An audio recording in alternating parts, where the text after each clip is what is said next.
Hare Krishna, welcome to episode, Bhagavad Gita, chapter 6, text 4.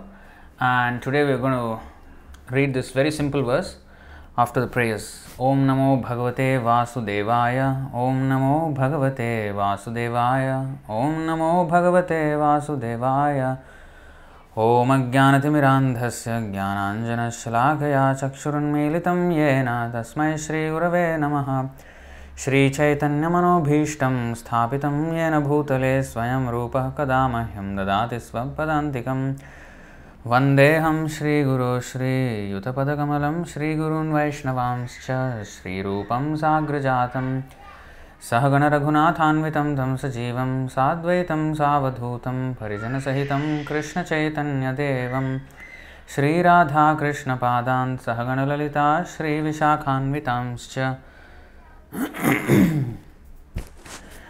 Krishna Karuna Sindho Dinabandho Jagatpate Gopesha Gopika Kanta Radha Kanta Namostute Tapta Kanchana Gaurangi Radhe Vrindavaneshwari Vrishabhanu Sute Devi Pranamami Hari Priye Vancha Kalpatarubhyascha Kripa Sandhubhya Evacha Patitanam Pavanebhyo Vaishnavebhyo Namo Namaha Namo Om Vishnu Padaya Krishna Presthaya Bhutale Srimate Bhakti Vedanta Swaminiti Namine Namaste Saraswati Deve Gauravani Pracharine Nirvishesha Sunyavadi Paschatya Deshatarine Jai Shri Krishna Chaitanya Prabhu Nityananda Shri Advaita Gadadhara Shri Vasadi Gaura Bhakta Vrinda Hare Krishna Krishna Krishna Hare Hare Hare Rama Rama Rama Hare Hare.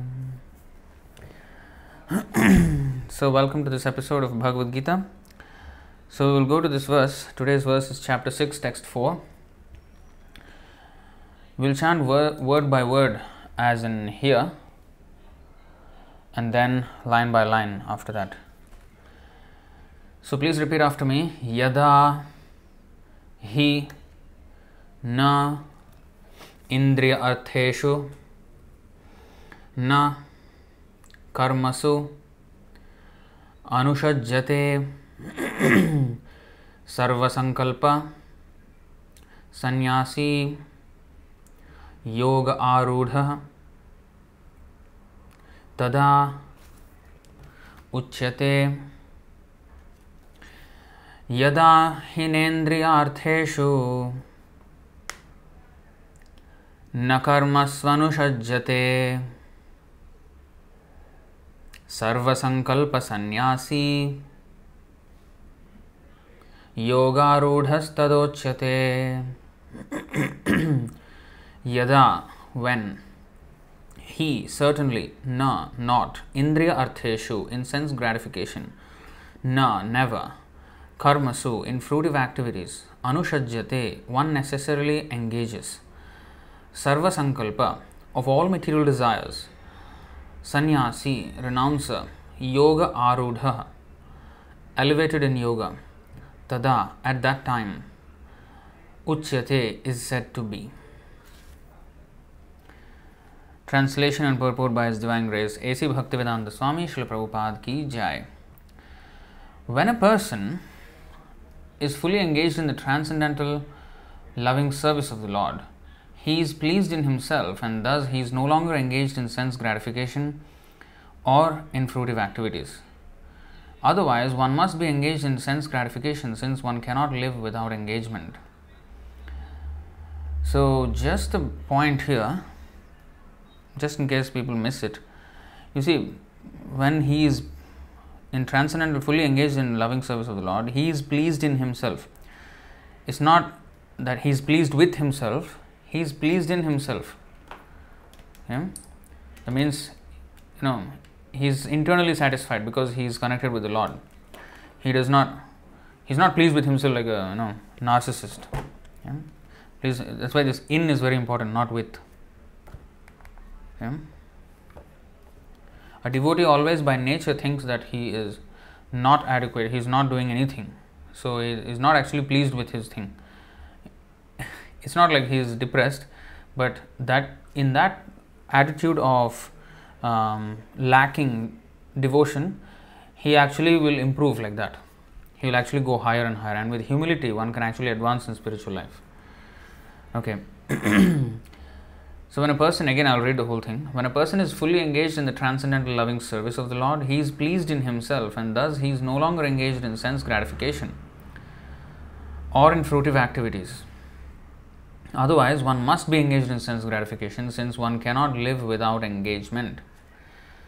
Without Krishna consciousness, one must be always seeking self-centered or extended selfish activities. But a Krishna conscious person can do everything for the satisfaction of Krishna and thereby be perfectly detached from sense gratification. One who has no such realization must mechanically try to escape material desires before being elevated to the top rung of the yoga ladder. So, if you remember the previous verse, Arurukshor muner yogam karma karanamuchyate yogarudhasya tasaiva shamah karanamuchyate. So, two stages of yoga are described here. Yoga, as we know, is the process of linking ourselves back with the Supreme, and it's like a ladder, and there is karma yoga, jnana yoga, hatha yoga, this dhyana yoga, so many types of yoga. And finally, the bhakti yoga is the topmost rung of that ladder of yoga. Now that is called yoga arudha. Like aroha means ascending, avaroha means descending. What is that? Yeah. Aroha pantha, avaroha pantha. So the ascending and descending processes of acquiring knowledge, that's another thing. But aroha means ascending, avaroha means descending. But arudha means one who has ascended to the topmost, who is done with the process of ascending. Because ascending means is still going higher and higher, but when you reach the highest, there is no more ascension after that. So that is arudha, that stage. So that stage is called samadhi, and samadhi is a stage where a person completely absorbs himself in the thoughts of the Supreme. He's completely connected with the Supreme. 24 hours a day, he's not forgetting Krishna. So that stage, yoga arudha, elevated in yoga, you see, yoga arudha, highly elevated in yoga, one who is actually on that stage. Tada uchyate. So a person who is said to be elevated in yoga, having renounced all material desires, he neither acts for sense gratification nor engages in fruitive activities. Now here very nice words are used in the shloka itself. Yada hi na indriya artheshu na karmas vanushajyate. So he is not acting for the satisfaction of the senses. Indriya artheshu means, indriya means senses, artheshu means for gratifying them, for sense gratification. He is not working like that. Now as we know, here in the purport he said, one who is in Krishna consciousness, he is pleased in himself, he is pleased within himself.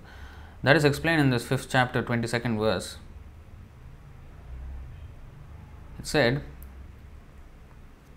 ये हि संस्पर्शजा भोगा दुःखयोनय एव ते आद्यन्तवन्तः कौन्तेय न तेषु रमते बुधः. An intelligent person does not take part in the sources of misery. Dukkha-yonaya, that is sources of misery, which are due to the contact with the material senses. So the material senses are external. We are sitting inside the body. So internally we are inside, but external, these senses are on the external end of the body. Now sense gratification means looking for happiness outside in this world, outside this body. But O son of Kunti, such pleasures have a beginning and an end. Adi antavantaha. Adi and anta. Adi means beginning, anta means end. Adyantavantah kaunteya nateshu ramate buddhaha. The transcendentalists, they know what is real standard of happiness. Brahma saukhyam tu anantam. So, in the Srimad Bhagavatam it is said, 5.5.1. It is a very often quoted verse by Srila Prabhupada. Rishabha uvacha नायं देहो देह भाजां निर्लोके कष्टान् कामान् अर्हते विड्भुजां ये तपो दिव्यं पुत्रकायेन सत्वं शुद्धेद्यस्मात् ब्रह्म सौख्यं त्वनन्तम्. Lord Rishabdev told his sons, "My dear boys, of all the living entities who have accepted material bodies in this world, one who has been awarded this human form should not work hard day and night simply for sense gratification." This is called Indriyartheshu. What is that? Deha bhajam. Who have accepted material bodies. Kaman. This Kaman and Indriyartheshu is the same thing. Kaman means lust, sense gratification. Atmendriya Pritivancha.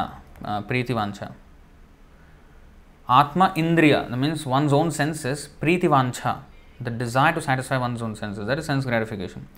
That is the definition of Kama. Tare boli Kama.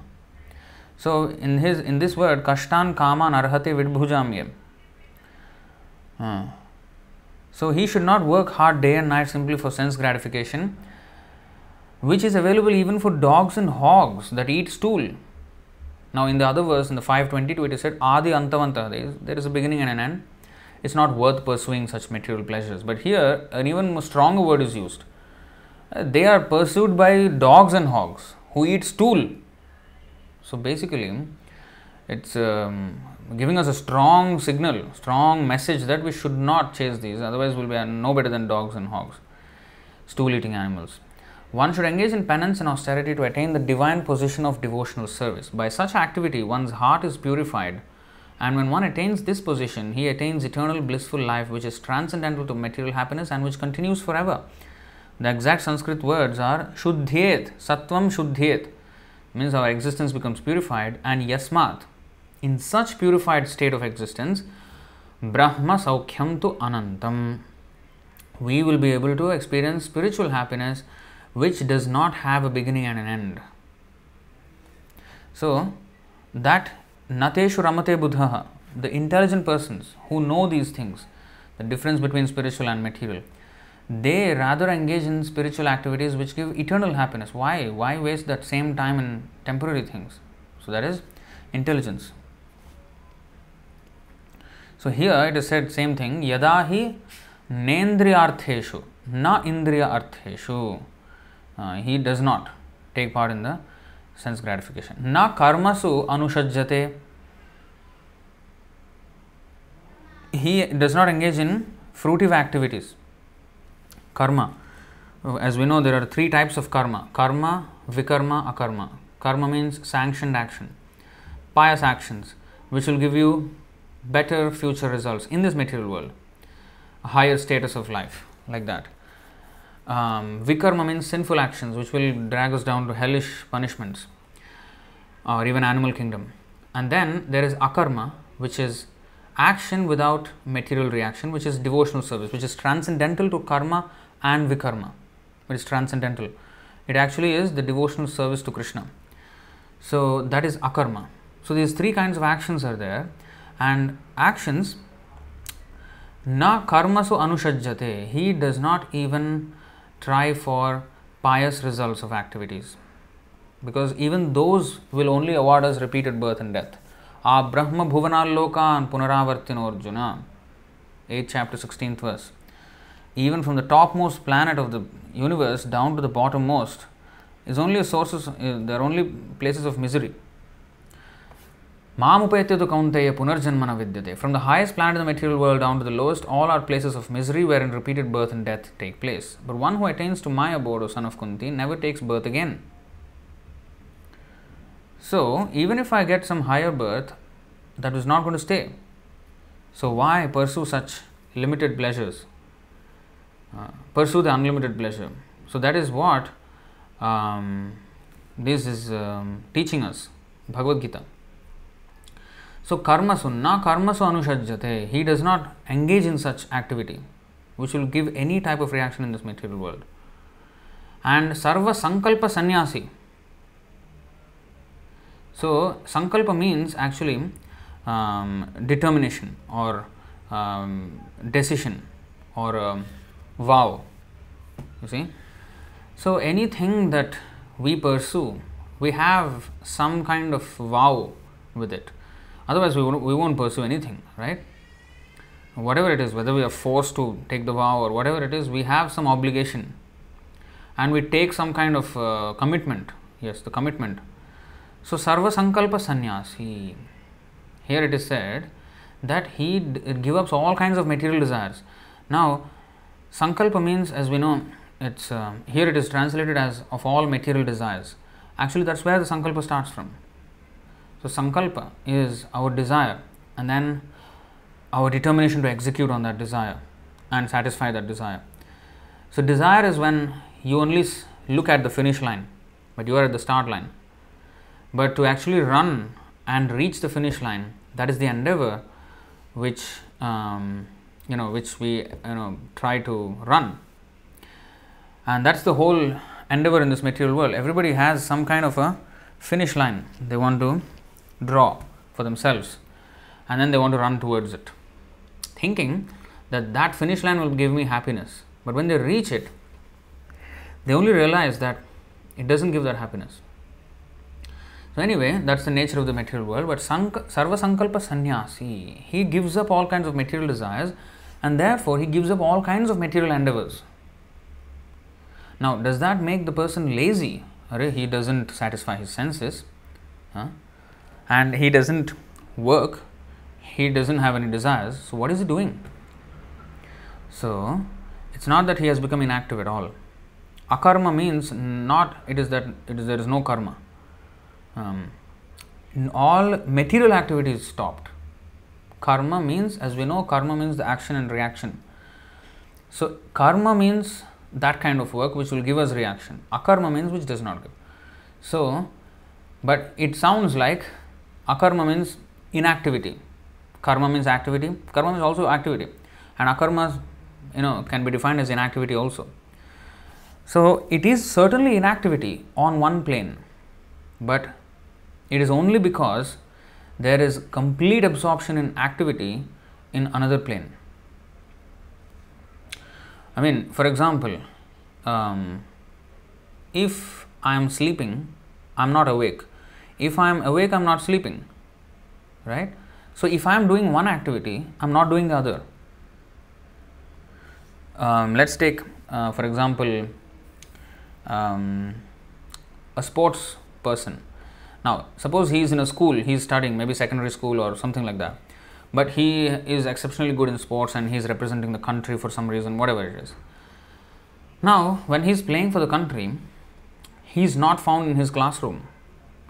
Now, you may say, this fellow, he is not even interested, he is not even here in the class, he is not attending, exams also he doesn't attend, he is lazy or he is uninterested. Not enough, drive, whatever we may say. But that's only because he has activity in something else.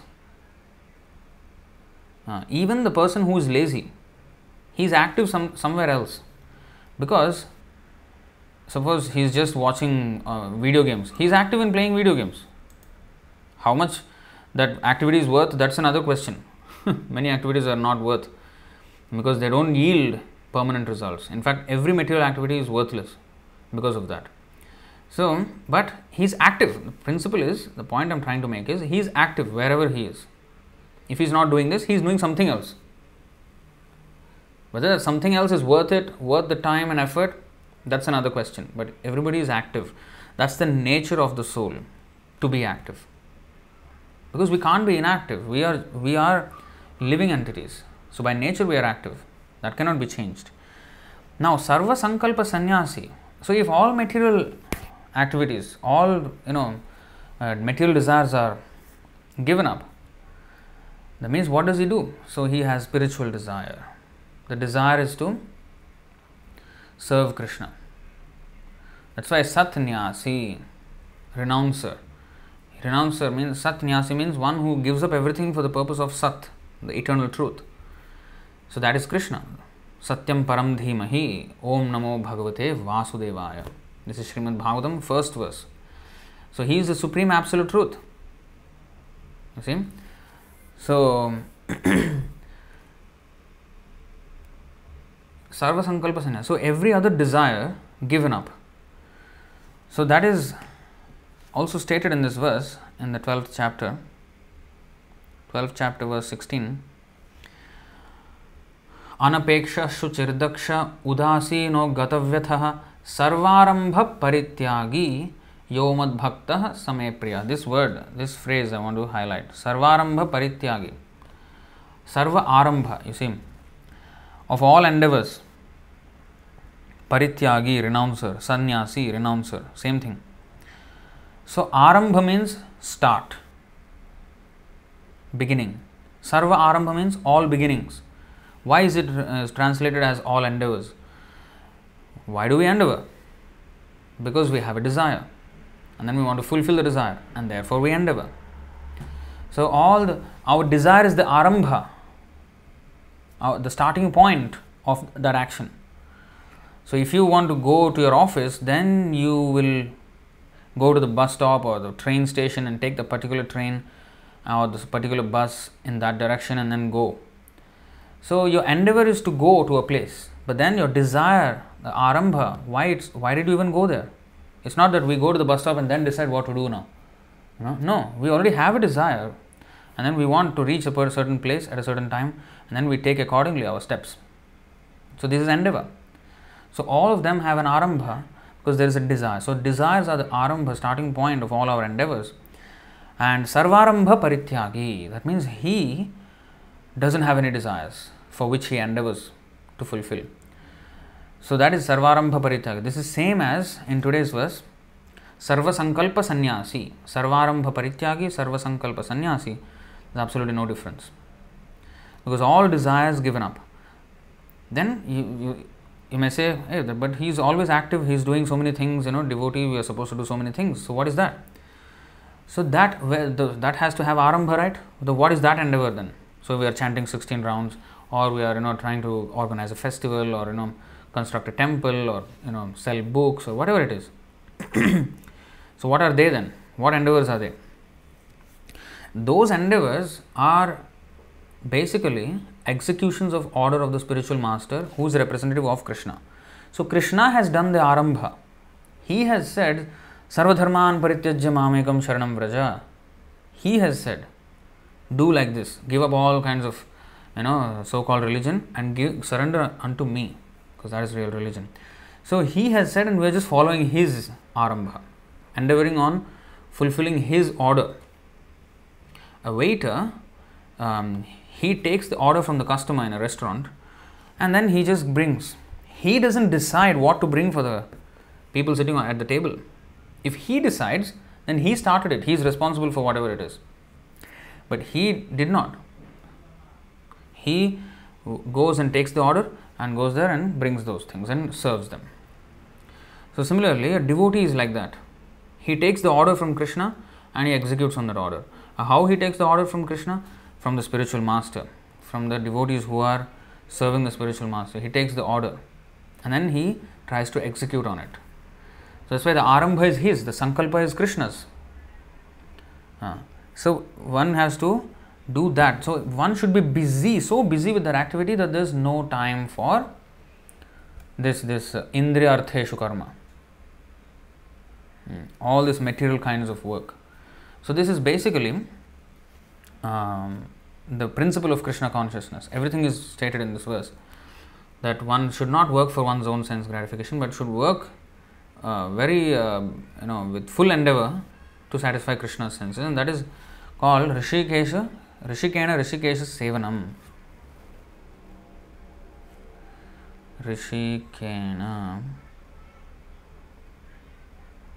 Rishikesha.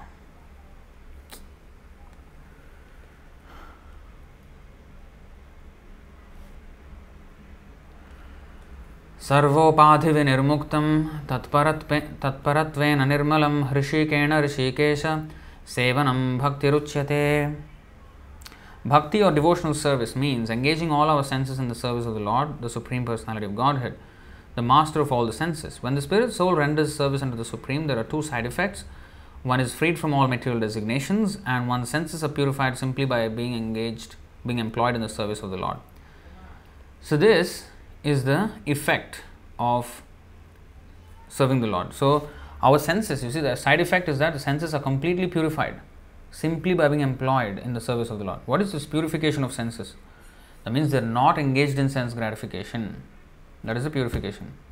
The desire for sense gratification is gone, and one is freed from material designations. One stops to identify himself with the body or anything that is a label given to this body, like Indian, male, human, all these things gives up.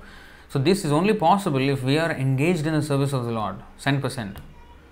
And to come to the stage, it requires training, it requires association of devotees, it requires a lot of endeavor. Of course, Prabhupada said 1 second is enough, provided one completely surrenders. But to come to the point of surrender, it takes time, usually. And for that reason, we have to be in the association of devotees, and then this is all possible. So this is a verse from Narada Pancharatra, which is found in Bhakti Rasamrita Sindhu.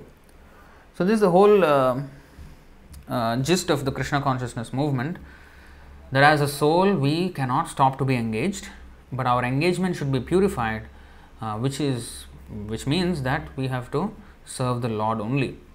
And sannyasi means not that only a sannyasi should do these things. No. Anybody who does this is in principle a sannyasi. May not be in ashram, but in principle he is a sannyasi. So everybody should be a sannyasi in principle. It means we should give up everything else for the service of Krishna. Give up means what? Of course, it's not possible that you give up your whatever material thing you're doing at this point. Especially if you are having a family and everything, you cannot immediately give up everything, right? So what is to be given up? The desire for sense gratification. So basically try to make all family members devotees, and one engage in devotional service even at home, reading Prabhupada's books, chanting 16 rounds, doing the Mangalarti, and eating only Krishna Prasadam, and whatever we earn, we have to give, try to give 50% to the temple. If not, start somewhere and slowly work your way up and pray to Krishna to give you the intelligence how to do it. So this is how we have to be training ourselves. A brahmachari, sannyasi, they have to give 100% because they have no family obligations. But the grihastha, he cannot do 100%. So whatever maximum he has to do, he should do. And the actual standard is 50%. But if one cannot, then he should start somewhere at least. 10% is better than 0%. Although it's maybe not as good as 50% yet, but starting point. And then going slowly higher and higher and coming to the point of 50. And then when we always think like that, how can I do more for Krishna? Then Krishna will also make arrangements so that we increase our devotional service. And that means that our path back to Krishna is accelerated. So Krishna will accelerate our path. Jayant in the comment section is giving so many emoticons. Hare Krishna. Should listen to the class. So, okay.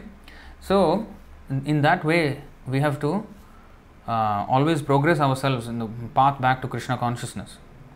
So, the more we desire to increase our service, the more Krishna will give the opportunity to increase our devotional service. And pretty much, of course, there can be many verses which can be shown in this regard, but that's the whole point. And just to end the whole thing, I will what is that? Anukulyena Krishnanusilanam.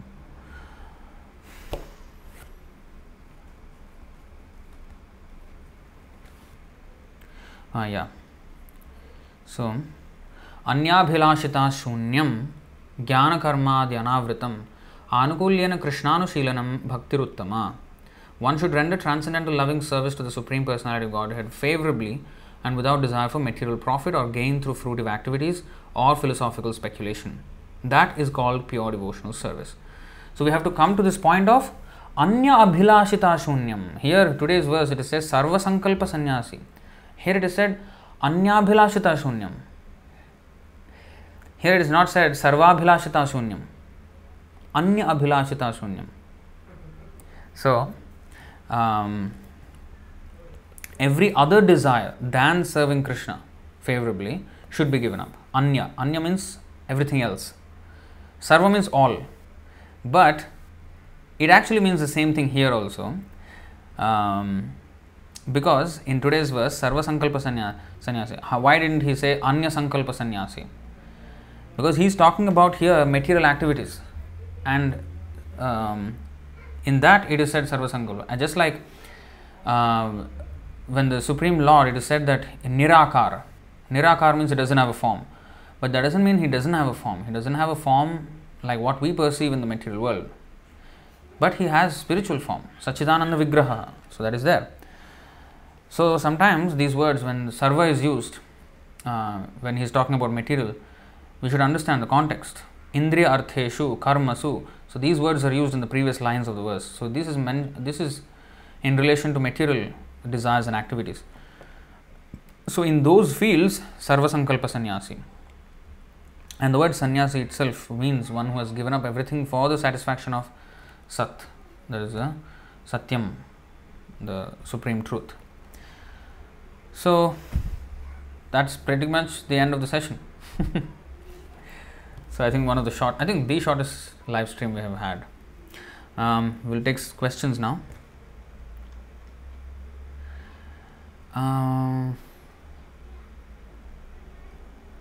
We have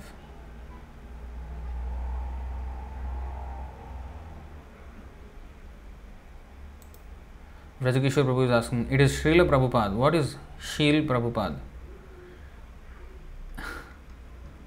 I don't know who said like that. Okay, Dimitri Prabhu. Bhakta Dimitri from Russia. If one has a desire to get out of this world and attain Krishna's abode, is it also considered sense gratification, not devotional service? Good question. So, Prabhupada many times said we should, go back to Godhead. And back to Godhead means to serve Him, not to go and disturb Him, right? So, in the spiritual world, what is that? Serving Him. So, if one is in the material world serving Him, he's still went back to Godhead, because back to Godhead, the connection with Godhead is our transaction of service, and that is the meaning. Actually, one devotee once asked, is there a difference between the fourth shloka of the Sikshashtaka and the fifth shloka?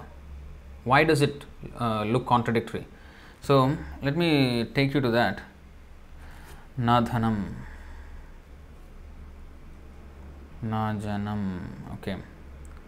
20.29. This is the fourth verse of the Sikshashtaka. Here, Chaitanya Mahaprabhu is saying, Na dhanam, na janam, na sundarim kavitam va jagadisha kamaye mama janmani janmanishvare bhavatad bhaktir ahaitu tvai. O Lord of the universe, I do not desire material wealth, materialistic followers, and a beautiful wife or fruitive activities described in flowery language. All I want life after life is unmotivated devotional service to you. So here he is saying, I don't even want liberation, life after life, let me be in the material world, whatever it is, I want to be serving you. Now, next verse, he says, where's the next verse? Ainanda Tanuja. Nanda.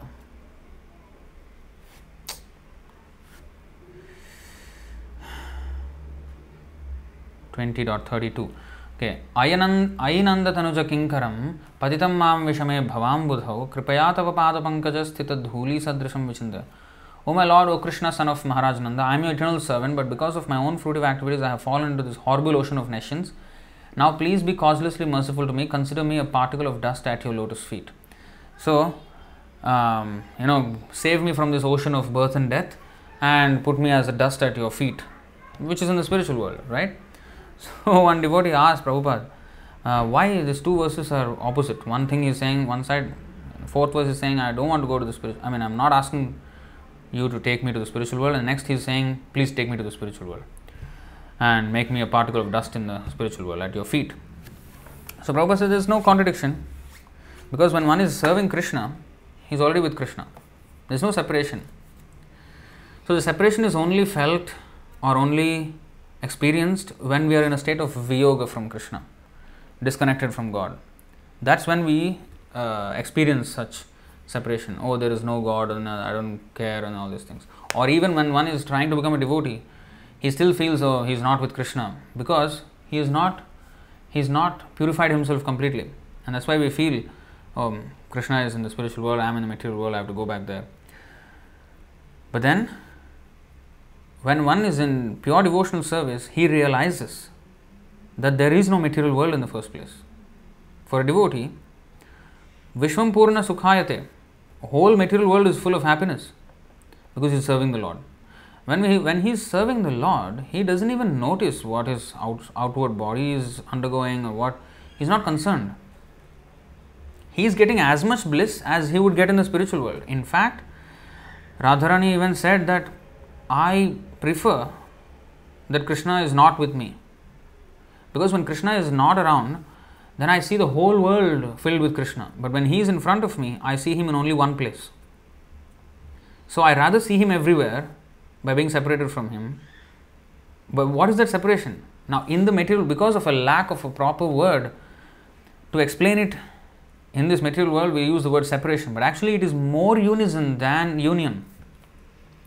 That's the difference in the spiritual world. There is no difference between separation and union in the spiritual world, and in fact the separation technically is more pleasurable than the union, which this is the Achinta Bheda Bheda Tattva. This is inconceivably one and different. So that's why Prabhupada said there is no difference in both things. But of course, I mean, let's see this. What is that verse? Yeah. Salokya sarshti samipya sarupya ikatvam apyutam diyamanam na grihanantim vina matsevanam janaha.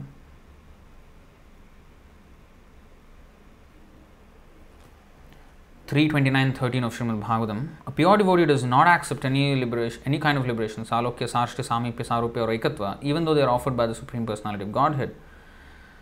Salokya means to be on the same planet as the Lord, Sarshti means to have the same opulence as the Lord, Samipya means to be a close associate of the Lord, Sarupya means to have the same bodily features of the Lord, and Ekatva means to merge with the Lord as the Brahman effulgence, part of the Brahman effulgence. So, any of these types of liberation, he is not even interested. And in the 9th canto, 9.4.67, it is said, Matsevaya pratitam te salokyaji chatushtayam nechanti sevaya purnaha kutonyat kala viplutam. My devotees who are always satisfied to be engaged in my loving service are not interested even in the 4 principles of liberation, Salokya, Sarupya, Samipya and Sarshti. Although these are automatically achieved by their service, what then is to be said of such perishable happiness as elevation to the higher planetary systems? So here it is said that they are not even interested in going home back to Godhead, because they don't feel qualified to be with Krishna in their humility. But although these are automatically achieved by their service, so Krishna is kind enough that he will take him back to Godhead. So going back to Godhead means to serve him, going back to serve him, serving Godhead. And of course, one will be taken back by the mercy of Krishna, but we should not be demanding Krishna for that. A devotee, a pure devotee does not demand. So I hope that is clear. Dheeraj is asking, and are harmless recreational activities like playing cricket or any indoor-outdoor sports, are they also sense gratification? Yeah. In fact, if you see the what is that? Code of conduct for devotees, in the early days, there's this thing for temple devotees what they should do, and one of the things that Srila Prabhupada said is no frivolous sports. So we think maybe it is harmless, but actually they are still harmful, because this verse.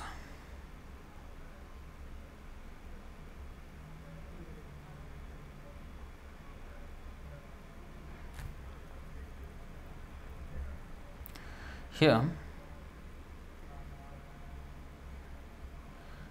it is said that even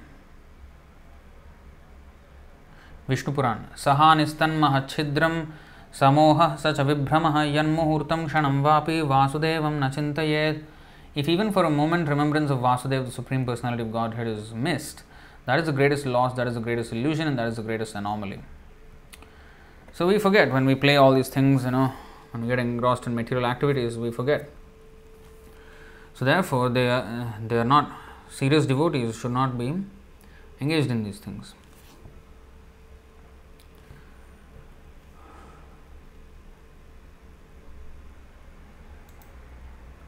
Vijay Sharma Prabhu is asking, what if someone is doing mixed Krishna consciousness and it doesn't seem possible to give up everything material?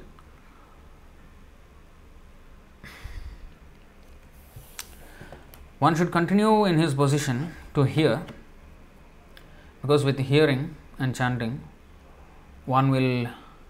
Now, you are saying what? It does not seem possible to give up. So, what seems impossible will become possible if we, read and we keep reading and we follow all the instructions and pray to Krishna. Please, Krishna, take me out of this mess, family entanglement, and let me become more and more Krishna conscious. Let me be more devoted to you. Let me serve you. But if my desire is to be happy in a family life, all right, I have a Krishna conscious wife or sons and this and that, and in that way one becomes complacent and he rather likes the family situation rather than the spiritual, Krishna consciousness. We should know where our attachment is inclined towards. Although we may externally seem like devotees and everything, we definitely have a sense of belonging to the family and the attachment, the comfort that home brings. So we should pray to Krishna to take us out of that. And to be able to pray like that, one must understand the importance. So therefore, one must keep reading Srila Prabhupada's books and trying to put everything into practice. If we follow our sadhana very well and reading and chanting nicely and engaging in Mangalarati, eating only Krishna Prasadam and be serious, then the desires will properly be aligned and Krishna then will make arrangement. Now, for one thing is sure, it is impossible. You are saying it doesn't seem possible to give up. It is completely impossible on our own. Krishna has to make the arrangement. And Krishna can make the arrangement. Nothing is impossible for him. For us it's impossible, but for him is nothing. So, he can do it. But why isn't he doing it? Because our desire is something else. Or, we have to wait for the right opportune moment. But if we desire, Krishna will make the arrangement. And His Grace Sundar Prabhu, he used to mention many times that he was just strictly following all the rules and regulations given by Srila Prabhupada, and he was even thinking when he was in family life, like when he had his wife around, he was thinking, maybe this can go on until 90 years old. There's no need to take sannyas or nothing like that. But then at the same time, he also wanted to preach. Make this Prabhupada movement known worldwide and preach and make more devotees, open more temples. He had this vision at the time, and then when he lost his wife passed away in 2005, and exactly at the time when he was 50 years old. Now, she was cooperative, she was devotee and everything, but the thing is, if she was around, it's not that we pray for anybody to pass away, but Sundar Gopal Prabhu himself told like that. But if she was around, it would be difficult for him to travel and to all the countries that he has traveled, and now we have so many temples in ISKM because of his travels. So he wouldn't have been able to do that. So he took it as a blessing from Krishna. Although his wife was very, very cooperative, there was no disagreement between him and his wife, Mataji, but still he considered it a blessing that she is no more, because now he can focus fully on the field of preaching. Of course, with this virus now, he's apparently tied here, but this is also not going to be a permanent situation. So let's see. But the thing is going on, and the movement has already started in many countries. So it will only progress from here on. So at every point, there is always a chance to improve our service, even if the wife is super cooperative. Even then, of course, when the wife is super cooperative, she should also cooperate with the man's desire to take sannyas, and he should also have the desire to take sannyas. But these things are difficult for many people. It is painful. In fact, Prabhupada was saying he was horrified when he was in household life, and in his dream, Bhaktisiddhanta Saraswati Thakur came and pulled him by the ear. Prabhupada felt horrified. How can I leave the family? That's how it is when one is in family life. The illusion is so strong that one cannot think of leaving it. But by the spiritual master's mercy, by Krishna's mercy, anything is possible. That's why it is said, Mukam karoti vachalam, pangum langhayate girim. That means a dumb man will be able to speak, become an orator, and the lame man can climb mountains by the mercy of the Guru. And that exactly, this is what it means. To do these things is like climbing a mountain, but it is possible by the mercy of Guru and Krishna. We just have to follow everything in the meantime, and pray to Krishna to increase our service.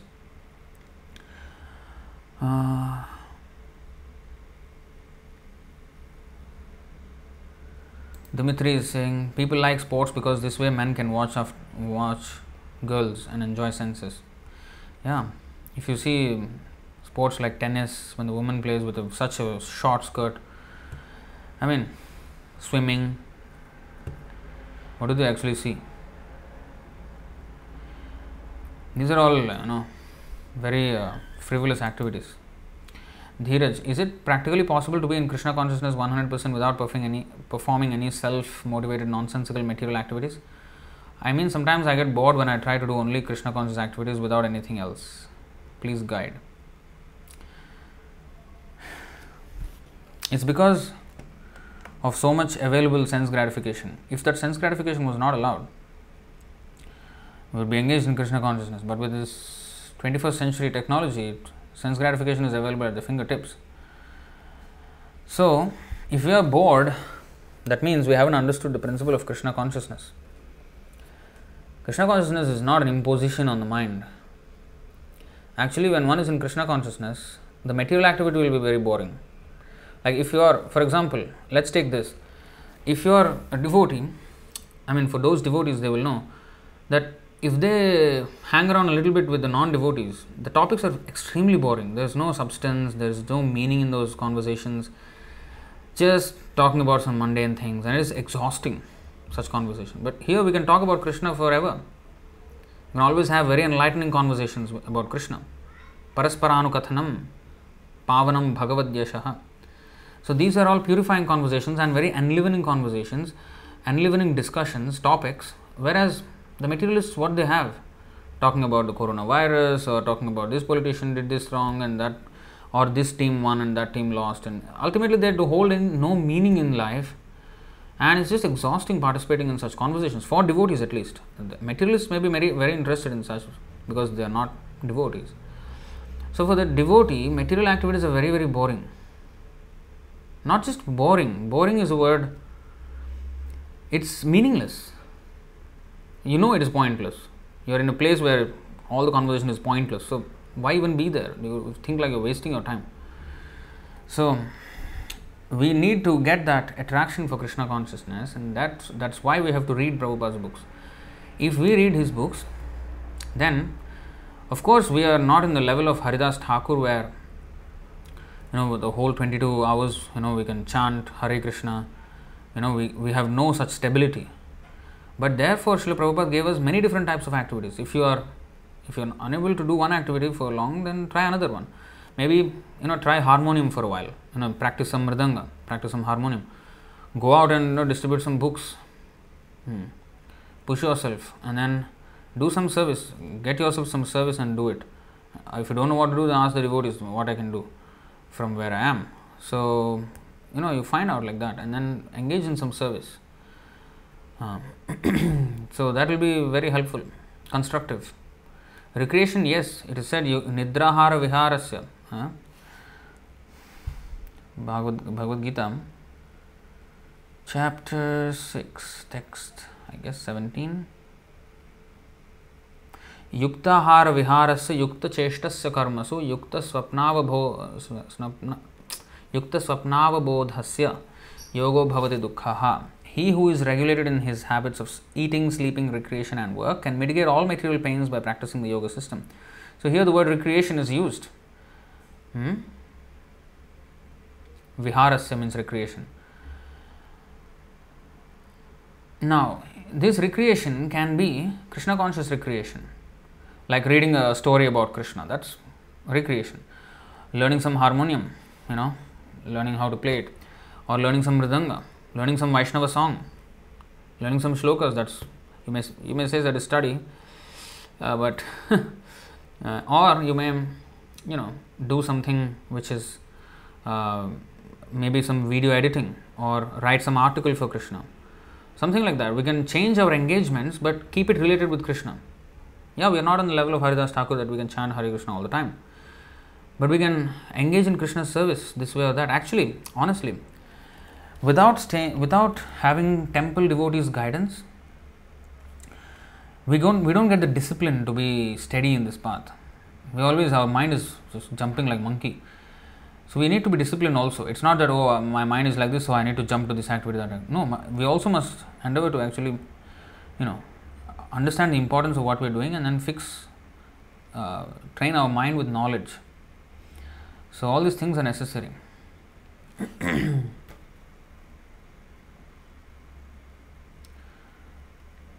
Nelly. Thank you so much, Prabhuji. Got answers of some questions which kept me haunting for such a long time. Oh, I'm glad you have the answers now. The magic is here.